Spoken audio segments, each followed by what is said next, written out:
The Trim Entities tool within the Sketch tools is a fairly versatile tool.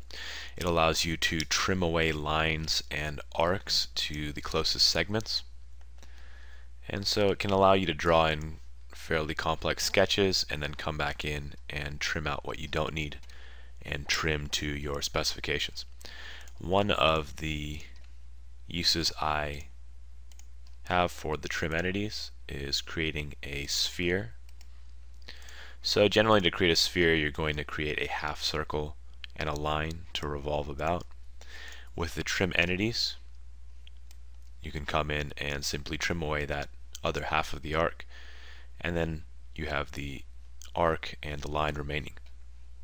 By default, this is set in the power trim option, and if I click into the screen, you'll notice a gray ghost of where I've been, and anything I pass through is going to be trimmed out. The next is a corner trim,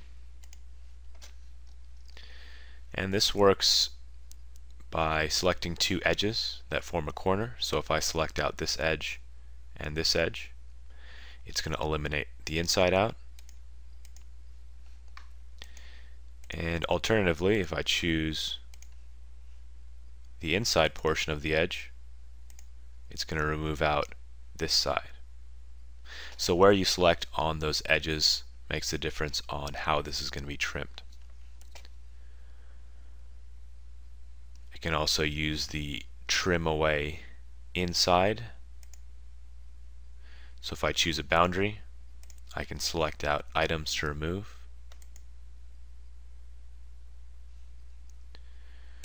And the same works for trim away outside, and these work very similarly.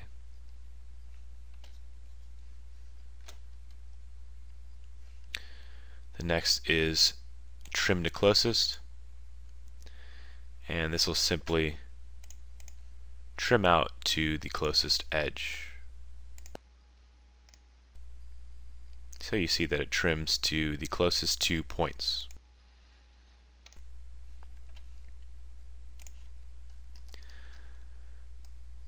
But that's how you use the Trim Entities tool. Typically the Power Trim tool tends to be the most useful, since you can just drag through and trim out any lines that you want. But those are all of the trimming options.